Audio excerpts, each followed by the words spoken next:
بسم اللہ الرحمن الرحیم۔ اسلامی واقعات کے دوستو السلام علیکم۔ دوستو تذکرۃ الاولیاء میں لکھا ہے کہ ایک مرتبہ حضرت اویس قرنی رضی اللہ تعالیٰ 3 رات دن کے فاقہ سے تھے۔ ایک روز وہ کہیں تشریف لے جا رہے تھے کہ راستے میں انہیں 1 دینار پڑا ہوا ملا، مگر آپ رضی اللہ تعالیٰ عنہ نے یہ کہہ کر کہ کسی کا گر گیا ہوگا نہ اٹھایا اور وہیں چھوڑ کر چلے گئے، اور چلتے چلتے بیابان کی طرف نکل گئے اور بھوک کی شدت سے بے تاب ہو کر جنگل کی گھاس پات کھانے لگے کہ آپ رضی اللہ تعالیٰ نے ایک بکری کو دیکھا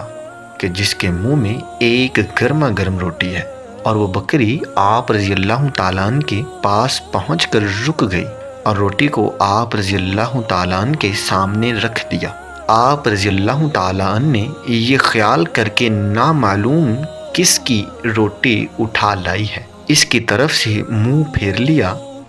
بکری نے زبان حال سے گویا ہو کر عرض کیا کہ میں بھی اسی کی مخلوق ہوں جس کے تم ہو، پھر اللہ تعالیٰ کی بندی سے اللہ تعالیٰ کی دی ہوئی چیز کیوں نہیں لیتے؟ حضرت خواجہ اویس قرنی رضی اللہ تعالیٰ عنہ فرماتے ہیں کہ میں نے بکری کا یہ کلام سنا تو روٹی لینے کے لیے ہاتھ بڑھایا تو روٹی خود بخود میرے ہاتھ میں آ گئی اور بکری غائب ہو گئی۔ تو اسلامی واقعات کے دوستوں سنا آپ نے کس طرح اللہ تعالیٰ اپنے نیک بندوں کے لیے غائب سے مدد کرتا ہے، کس طرح ان کو حلال رزق دیتا ہے، کیونکہ انہوں نے اپنے دل میں ٹھان لیا ہوتا ہے کہ ہم حلال رزق کے سوا کچھ نہیں کھائیں گے۔ اللہ تعالیٰ سے دعا ہے